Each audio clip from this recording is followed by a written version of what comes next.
आप देख रहे हैं एमपीएन चैनल में दिलीप कुमार कुशवाहा।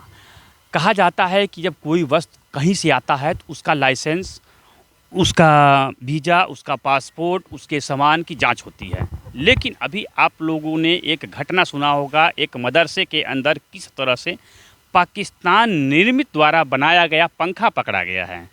अब ये लोग, कुछ लोग ये कह रहे होंगे कि वो सऊदी से आया है, जिस तरह से सूचनाएं मिल रही है मदरसा के मौलाना द्वारा, और जो पंखा दिया है उसके द्वारा ये कहा जा रहा है कि ये हमारा लड़का सऊदी से भेजा था। तो मैं उन लोगों से पूछना चाहता हूँ, क्या भारत के अंदर पाकिस्तानी पंखे को लाना उचित है?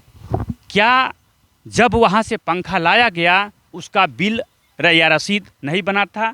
अगर बिल रसीद बनता है तो उस पर कंपनी का नाम और पूरा बायोडाटा लिखा रहता है।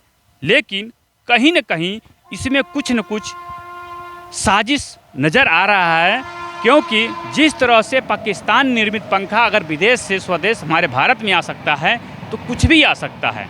इस पे अधिकारियों को विशेष रूप से ध्यान केंद्रित करना चाहिए, जिससे कि हमारे भारत के अंदर ऐसे ऐसे वृतांत लोग जो कांड कर रहे हैं, जिस देश से हमें कोई मतलब नहीं हो, जिस देश से कोई हमारा लेन देन नहीं है, उस देश का इलेक्ट्रिक पंखा आ करके और मदरसे में स्थापित कर दिया जाता है, लगा दिया जाता है। लेकिन जब वही पंखा किसी मैकेनिक के पास जाता है तो पकड़ा जाता है और तब इसकी चर्चा मीडिया में आती है।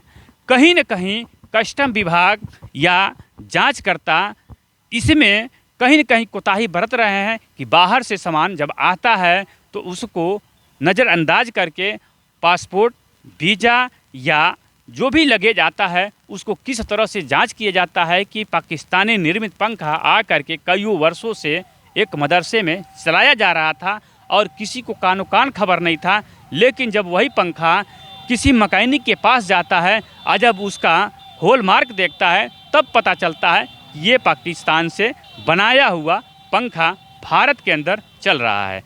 अब इस पे नया मोड़ ये है कि इतने दिन से चल रहा था लेकिन किसी को पता नहीं था, और अब जाकर के नींद खुली है प्रशासन को जब वो मैकेनिक के हाथों लगता है और पकड़ा जाता है।